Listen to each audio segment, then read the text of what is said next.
पंजाब के प्रभारी हरीश रावत का चंडीगढ़ में दूसरा दिन है। सुबह से ही लगातार मीटिंगों का दौर चल रहा था उनके हाल पर। अब वो खुद पंजाब सीएम कैप्टन अमरिंदर सिंह के घर पहुंच चुके हैं। मीटिंग का सुषमा फार्म हाउस पहुंच चुके हैं। कुछ देर पहले ही यहाँ पहुंचे हैं और कई ज़रूरी मुद्दों को लेकर बातचीत की जा सकती है। आपको बता दें कि कल नवजोत सिंह सिद्धू के साथ उनकी मुलाकात हुई थी, तो वहीं आज पंजाब सीएम कैप्टन अमरिंदर सिंह के साथ उनकी मुलाकात है। और इन मुलाकातों के साथ हम ये लगा सकते हैं कि कहीं ना कहीं कांग्रेस हाईकमान चाहती है कि जल्द से जल्द पंजाब कांग्रेस के अंदर फिलहाल चल रही है और जल्द से जल्द खत्म हो जाए। अब ये देखना होगा इस मीटिंग का क्या रिजल्ट निकलता है। इस मीटिंग से पहले उनसे बातचीत हुई तो उन्होंने कहा था कि जो उनके ऊपर शिरोमणि अकाली दल की तरफ से 5 प्यारों के ऊपर बयान लगाए गए, तो उनको बोलती मैं उस पर ऑलरेडी अपना स्पष्टीकरण दे चुका हूँ, मैं उसके लिए माफ़ी मांग चुका हूँ ऑलरेडी।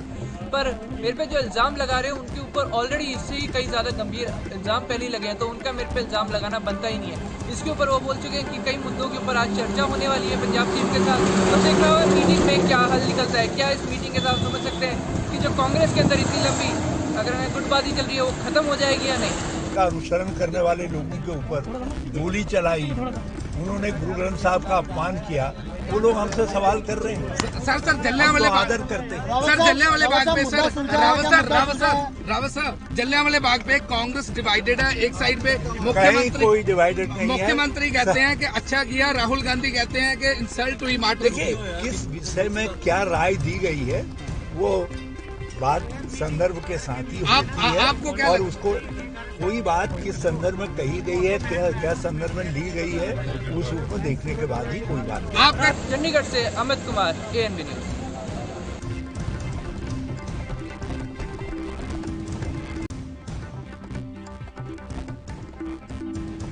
अमेठी जनपद में लगातार रेलवे विभाग को आर्थिक रूप से नुकसान पहुंचा रहे लोगों पर आज विजिलेंस टीम का छापा पड़ा है।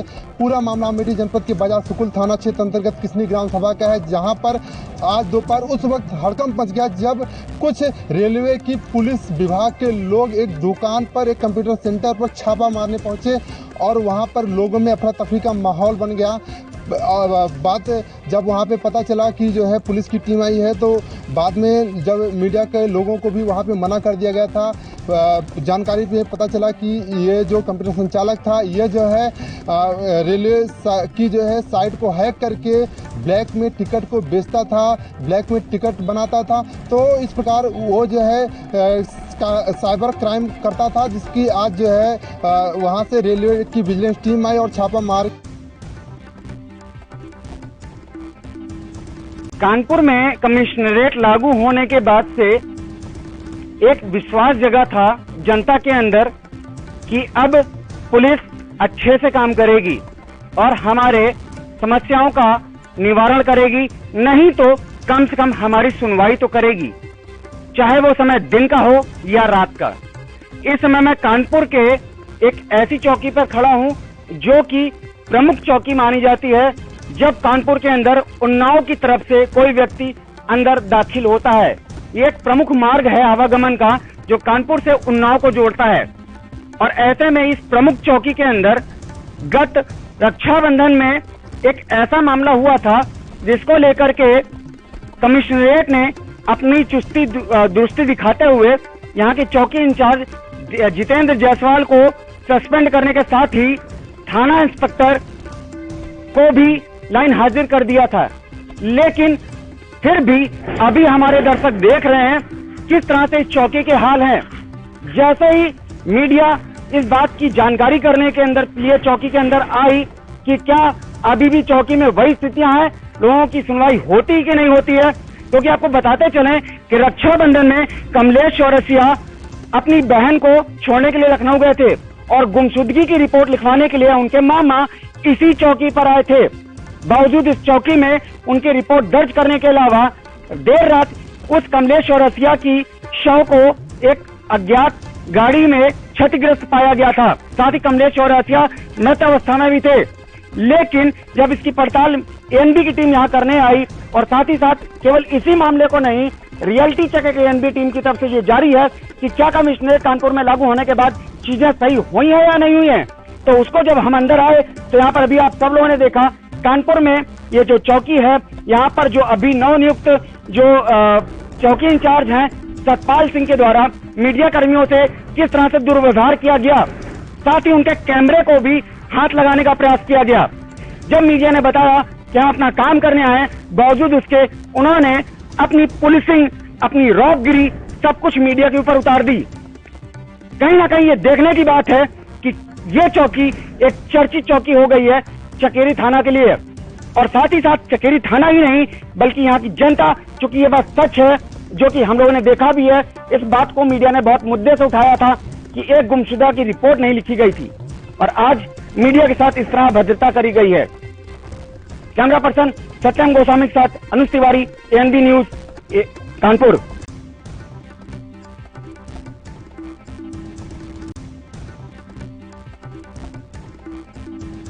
देवरिया में लगातार जमीनी मामला बढ़ता जा रहा है। देखा जा रहा है कि देवरिया में अब जमीनों के लिए गोलियां भी चलने लगी हैं। आज देवरिया के महुआडीह थाना के बेलवा गांव में गोलियों की तड़तड़ाहट सुनने को मिली है। बताया जा रहा है कि यहां पर जमीन के विवाद काफी दिन से चल रहा था, जिसमें एक पक्ष ने लाइसेंसी बंदूक से कई फायरिंग की, जिसमें एक बुजुर्ग को गोली लगी है। बुजुर्ग इस समय जिला अस्पताल में इलाज के लिए लाया गया, जहां से उसकी हालत गंभीर होते देख चिकित्सकों ने उसे मेडिकल कॉलेज रेफर कर दिया है। तो निश्चित तौर से राजस्व टीम की कहीं न कहीं लापरवाही और पुलिस विभाग की थोड़ी सी चूक के चलते बड़ी घटना हुई है, और ये घटना कहीं और बड़ा रूप ले रही है। चुनाव नजदीक आते ही गांव में अब तनाव शुरू हो गया है। देवरिया की ये घटना से एक हड़कंप मचा हुआ है। हालांकि हम बता दें कि देवरिया के महुआडीह थाना के जो थानाध्यक्ष है राममोहन सिंह ने काफी सख्ती किया और पूरी तरह से वहां पर गांव में जाके शांति माहौल बनाया। फोर्स लेकर के काफी आरोपियों को दौड़ा रहे हैं, आरोपियों को पकड़ भी रहे हैं। तो निश्चित तौर से इन घटनाओं को रोकने के लिए पुलिस अधीक्षक को और जिला पुलिस को और मेहनत करनी होगी, जिससे कि शांति कायम हो सके। देवरिया से विशाल मिश्रा, एनबी न्यूज।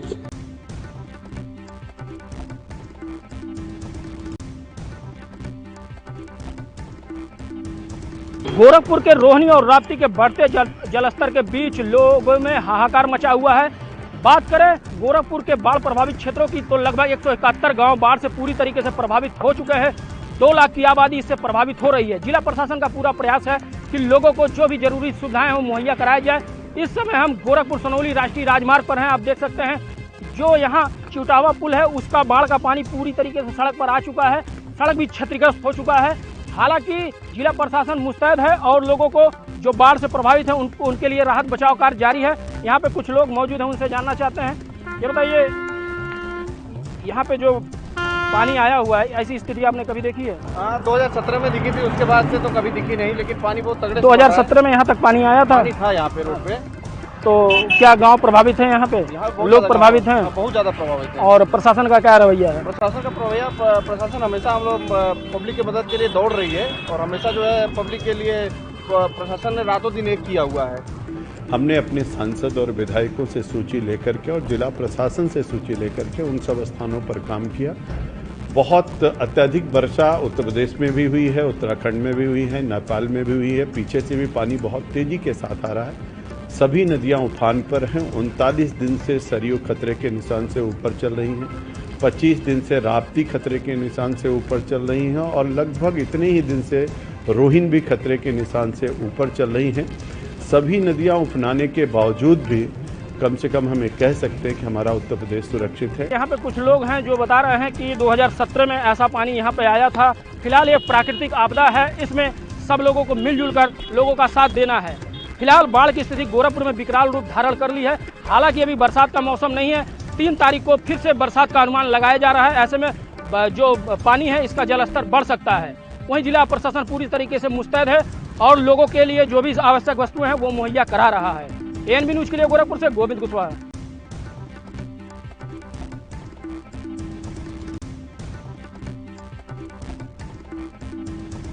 सफेद दूध की कालाबाजारी करने वाले गिरोह का पर्दाफाश मुंबई की क्राइम ब्रांच और एफडीए ने किया है। आपको बता दें कि मुंबई की क्राइम ब्रांच और एफडीए ने संयुक्त कार्रवाई करते हुए मुंबई अंधेरी के सहार गांव में एक जानकारी मिली थी, जहां पर सफेद दूध में जो है कालाबाजारी करने का मामला सामने आया था, जहां पर छापेमारी की गई। इस दौरान एक शख्स रंगे हाथ पकड़ा गया, जिसके पास से करीब 325 लीटर मिलावटी दूध बरामद किया गया है। जानकारी मिली है कि यह शख्स जो है करीब 1 साल से असली दूध की पैकेटों से नकली दूध मिलावटी कर बाजार में इसकी बिक्री करता था।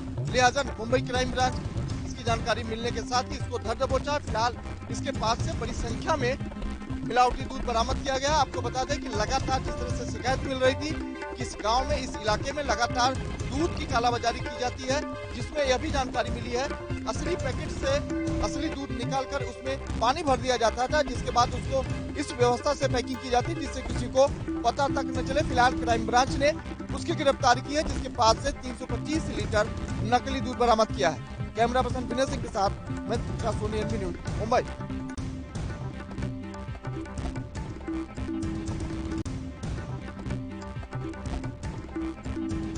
जनपद में एनपीडी के विकासखंड कार्यालय में ब्लॉक स्तरीय प्रधान परीक्षा का हुआ आयोजन।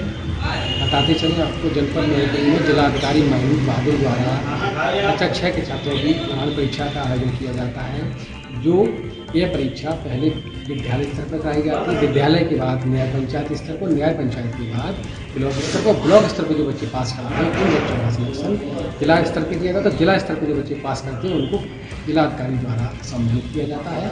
जो ये बच्चे 5 सितंबर को सम्मानित किए जाएंगे।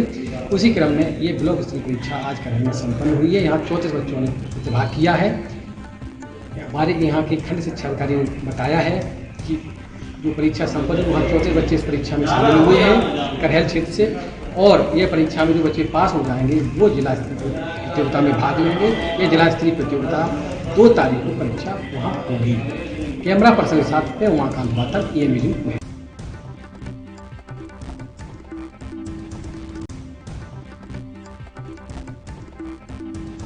उत्तर प्रदेश के वीवीआईपी जिलों में शुमार रायबरेली में खस्ता हाल सड़कों की वजह से आए दिन सड़क हादसे होते हैं। आज एक ऐसा ही ताजा मामला रायबरेली जनपद के खीरो थाना क्षेत्र के कुश्ती पुलिया पर देखने को मिला, जब विपरीत दिशा से आ रहे 2 ट्रकों में जोरदार भिड़ंत हो गई। भिड़ंत इतनी तेज थी कि दोनों ट्रकों के परखच्चे उड़ गए। घटना की सूचना मिलते ही मौके पर भारी भीड़ जमा हो गई। भीड़ ने इसकी सूचना पुलिस को दे दी। मौके पर पहुंची पुलिस ने ग्रामीणों की मदद से ट्रकों में फंसे लोगों को निकालने का प्रयास किया, लेकिन निकालते समय देर हो चुकी थी, जिसमें 2 ट्रक चालकों की मौत हो गई थी। तो वहीं एक क्लींजर जो घायल था उसको अस्पताल भिजवाया और मृतकों के शव को कब्जे में लेकर पोस्टमार्टम के लिए भेज दिया है। थाना खीरो के खीरो सेमरी रोड पर आज सुबह लगभग 5 बजे 2 ट्रकों में आमने सामने से तेज टक्कर हो गई।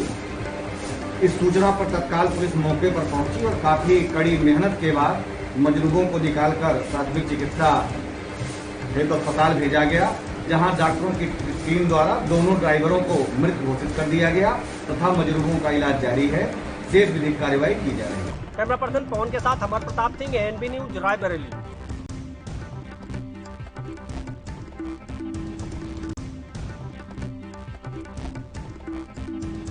उत्तर प्रदेश सरकार के मुखिया योगी आदित्यनाथ जी लगातार स्वास्थ्य सेवाओं को लेकर बड़े वादे करते नजर आ रहे हैं, तो वहीं दूसरी ओर ललितपुर जनपद में स्वास्थ्य सेवाएं जो है कुछ और ही बयां कर रही हैं। ऐसे ही मामला ललितपुर जनपद के तहसील मड़ौरा से आया है, जहां पर मोबाइल की टास्क के जरिए से प्रसव हो रहा है।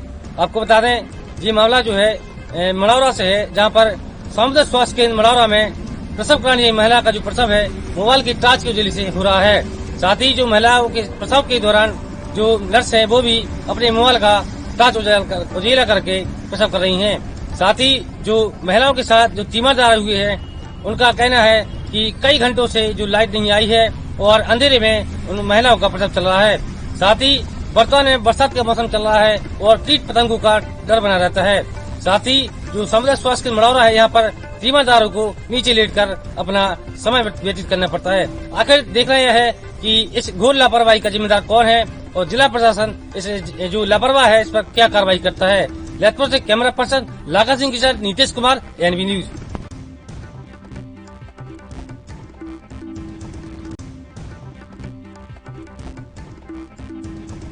संबल में आज सुरक्षित जननी विकसित धरनी योजना के अंतर्गत में साप्ताहिक कार्यक्रम का आयोजन किया गया है।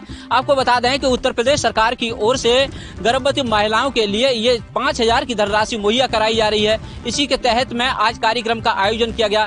इस कार्यक्रम में शिक्षा राज्य मंत्री गुलाब देवी की सुपुत्री डॉक्टर सुगंधा ब्लॉक अध्यक्ष बनियाखेड़ा पहुंची, जहां पर उन्होंने कार्यक्रम का शुभारंभ किया। वहीं आपको बता दें कि सुरक्षित जननी और विकसित धरनी योजना के अंतर्गत में इसमें गर्भवती महिलाओं को पहले 1,000 रुपए, फिर 2,000 रुपए, बाद में 2,000 रुपए प्रसव के दौरान दिए जाते हैं। आपको बताते चलें कि ये सरकार की धनराशि चेक के द्वारा यहाँ पर मुहैया कराई जा रही है। इसके साथ ही साथ बताते चलें कि यहाँ पर डॉक्टर सुगंधा ने कार्यक्रम का पहले शुभारंभ किया, बाद में संभल के CSC नरौली पर पहुंची और जहां इन्होंने प्रसव के दौरान पड़ी महिला के पास पहुंची, जहां उनसे 1,000 रुपए का चेक दिया गया। उसके दौरान उसको देकर के उसे सम्मानित किया गया। बताते चलें इस सुरक्षित जननी और विकसित धरनी योजना के अंतर्गत काफी जिले भर की महिलाओं को लाभ मिल सकेगा। अपने सहयोगी के साथ महेंद्र सिंह मौर्य, ANB न्यूज, संभल, उत्तर प्रदेश।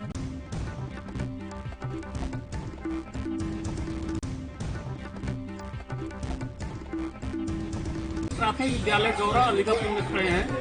यहाँ सरकार के गाइडलाइन के अनुसार प्राथमिक विद्यालय आज से चालू हुए हैं। तो यहाँ विद्यालय गौरा बाजार में हम देख रहे हैं कि कितने बच्चे आए हुए हैं विद्यालय पढ़ने के लिए और कोविड का क्या इंतजाम विद्यालय की तरफ से किया जा रहा है।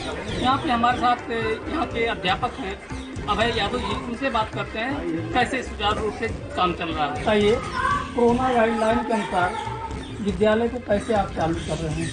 जो कोरोना गाइडलाइन का है नियम है उसके अनुसार बच्चों को बैठाया जा रहा है, उनके हाथ को विशेष कराया जा रहा है और बच्चों को जो नियम है कि आधे बच्चे आएंगे उसी के अनुसार बच्चों का वो बांट दिया गया है। आधे नंबर के बच्चे आ जाएंगे, आधे। आपके यहाँ नामांकित बच्चे कितने हैं? 298। तो आज पर्यंत कितने हैं? आज 60 बच्चे आए हैं। आज पहला दिन है। ये बच्चे प्रांतीय के लेकर के आज आए हैं। धीमे धीमे आधे संख्या आधी बुलानी ही है, संख्या तो कमी रहेगी। जैसा कि आप बता रहे हैं कि सैनिटाइज करवाया जा रहा है, बच्चों को दूर बैठाया जा रहा है, ना तो यहाँ सैनिटाइजर दिख रहा है ना सोशल डिस्टेंसिंग का पालन हो रहा है, बच्चे सब एक में बैठे हैं। क्या अभी दिक्कत है कि हमारे यहाँ कमरे कम है। जो कमरे हैं वो साफ सुथरे हैं नहीं। बगल विद्यालय निर्माण भी हो रहा है, 2 कमरे और हम लोग तैयार कर रहे हैं। विद्यालय के एक अध्यापक अभय कुमार जी, उन्होंने जानकारी दिया कि कोविड गाइडलाइन को देखते हुए और सैनिटाइजर की व्यवस्था भी की हुई है हमारे विद्यालय के। बच्चों को दूरी बैठाई जा रही है, लेकिन यहाँ ना तो सैनिटाइजर दिख रहा है और ना तो बच्चों के बैठने का समुचित व्यवस्था दिख रहा है। बच्चे भेड़ बकरी की तरह एक कमरे में कम से कम 40 बच्चे 35 बच्चे बैठे हुए हैं।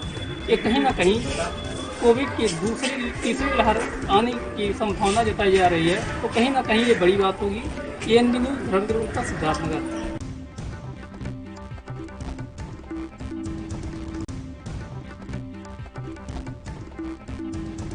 यूपी के जनपद हाथरस में बने जिला अस्पताल में आज CMS के पद पर डॉक्टर सूर्य प्रकाश तैनात हुए हैं और उन्होंने ऑफिस पहुंचकर कार्यभार संभाल लिया है। आपको बता दें कि इनसे पहले जिला अस्पताल में डॉक्टर IB सिंह CMS के पद पर तैनात थे और कल वो सेवानिवृत्त हुए। उसके बाद में डॉक्टर सूर्य प्रकाश को जिला अस्पताल में CMS के पद पर तैनात किया गया। आज उनके द्वारा ऑफिस पहुंचकर कार्यभार संभाल लिया गया है। जब उनसे इस बारे में बात की गई कि जिला अस्पताल की क्या प्राथमिकता रहेगी, तो उनके द्वारा बताया गया कि जिला अस्पताल में आए मरीजों को लेकर मूल जो समस्या है उसकी प्राथमिकता देते हुए मरीजों को पूर्ण रूप से उपचार किया जाए, यह प्राथमिकता रहेगी। अस्पताल की सभी सेवाएं सुचारू रूप से चालू रहेंगी। Jaikishore ANB news, Hathras.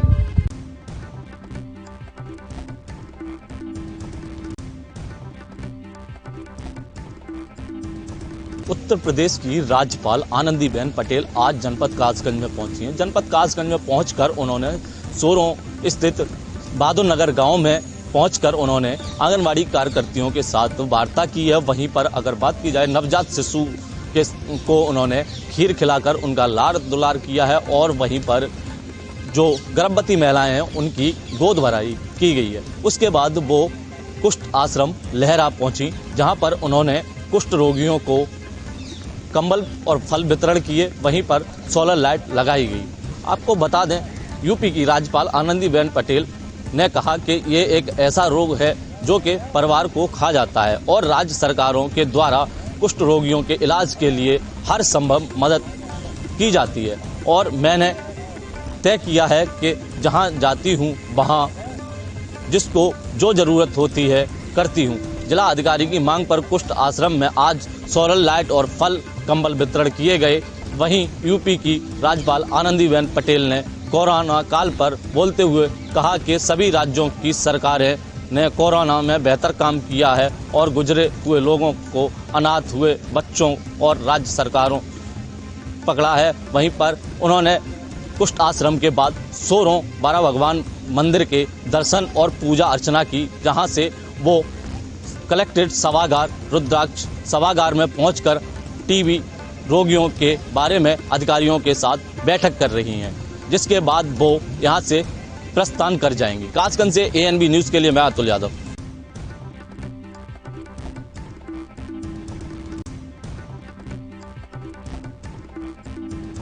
गाजियाबाद में लगातार 2 दिन से बारिश हो रही है, इसके कारण एक बड़ा हादसा हो गया।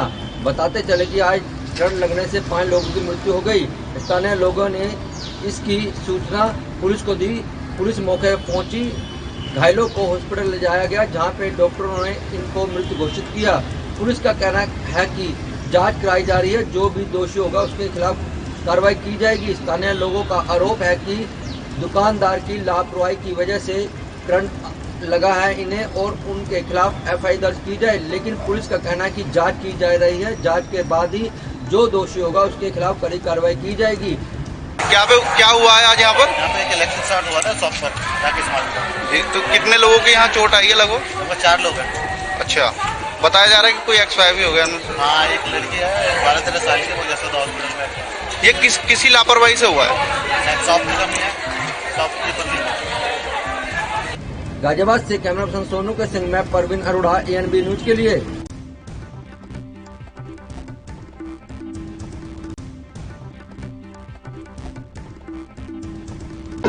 मंगलोर क्षेत्र के एक गांव में गैंगरेप का मामला सामने आया है। खेत से लौट रही युवती के साथ मनचलों ने गैंगरेप किया। मंगलोर क्षेत्र के एक गांव में खेत से लौट रही एक युवती के साथ मनचलों ने पहले अश्लील हरकतें की, उसके बाद मना करने पर युवकों ने युवती के साथ खेत में ले जाकर गैंगरेप किया। युवती के पिता की शिकायत पे पुलिस ने मुकदमा दर्ज कर लिया है। ये 30 अगस्त को एक व्यक्ति ने थाने में रिपोर्ट दर्ज कराई है कि उनकी पुत्री के साथ थाना मंगलौर क्षेत्र अंतर्गत 21 अगस्त को खेतों में गैंगरेप की घटना घटित हुई है, जिस संबंध में हमारे द्वारा तत्काल FIR दर्ज करके विवेचना की जा रही है। आरोपी युवकों ने युवती का एक वीडियो भी वायरल किया था। गैंगरेप के मामले में पुलिस ने 5 आरोपियों के खिलाफ मुकदमा दर्ज कर लिया है और मामले की छानबीन में जुट गई है। ANB के लिए मंगलौर से अकील अहमद की रिपोर्ट।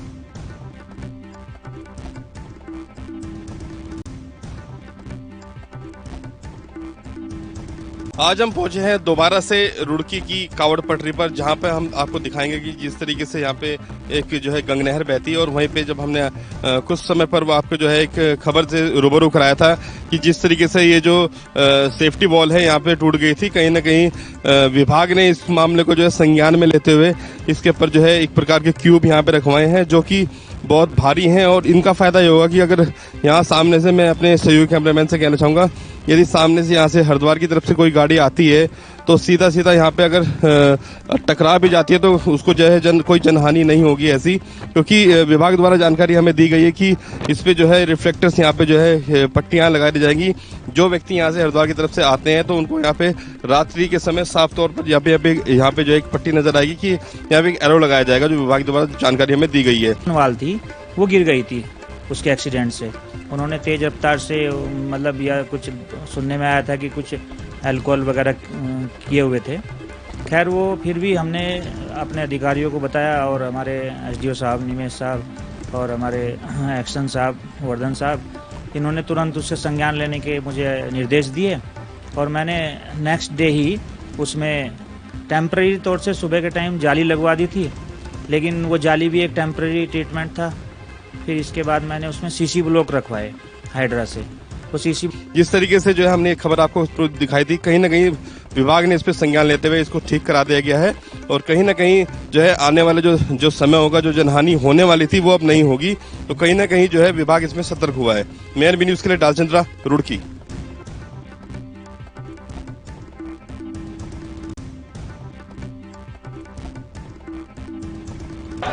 उत्तराखंड में कांग्रेस की परिवर्तन यात्रा को लेकर रूपरेखा तैयार करने के लिए कांग्रेस के प्रदेश कार्यकारी अध्यक्ष तिलकराज बहेड़ सहित तमाम पदाधिकारियों ने किच्छा के नवीन मंडी मैदान में कार्यकर्ताओं के साथ बैठक करते हुए कार्यकर्ताओं को जिम्मेदारी सौंपी। उधम सिंह नगर के किच्छा में कांग्रेस कार्यकर्ताओं के बीच परिवर्तन यात्रा को लेकर खासा उत्साह देखने को मिल रहा है। कांग्रेस के प्रदेश कार्यकारी अध्यक्ष तिलकराज बहेड़ प्रदेश पदाधिकारियों सहित विधानसभा प्रभारी सुहेल सिद्दीकी ने कार्यकर्ताओं के साथ बैठक करते हुए आवश्यक दिशा निर्देश दिए। कार्यक्रम को लेकर कार्यकर्ताओं के बीच खासा उत्साह देखने को मिल रहा है। सैकड़ों की संख्या में कार्यकर्ता यहां उपस्थित हुए हैं। कार्यकर्ताओं ने संकल्प लिया कि भाजपा की प्रदेश सरकार जन विरोधी तथा विकास विरोधी सरकार है और इसी सरकार को उखाड़ फेंकने के लिए कांग्रेस ने परिवर्तन यात्रा का आयोजन किया है। तिलकराज बहेड़ जी के आह्वान पर आज मीटिंग बुलाई गई है। क्षेत्र के कोने कोने से कार्यकर्ता एवं पदाधिकारी यहां पर उपस्थित हैं। उनकी जिम्मेदारियां सुनिश्चित करने के लिए आज ये मीटिंग बुलाई गई है और जो हमारी परिवर्तन यात्रा है उसको ऐतिहासिक रूप से कामयाब बनाने के लिए, सफल बनाने के लिए मीटिंग ली है और कार्यकर्ताओं को उनको जिम्मेदारियां दी गई हैं। इसी यात्रा को ऐतिहासिक बनाने के लिए कार्यकर्ताओं ने विचार विमर्श कर आगामी रणनीति तय की। अपने सहयोगी ऋषभ शर्मा के साथ राजू सहगल, ANB न्यूज किच्छा।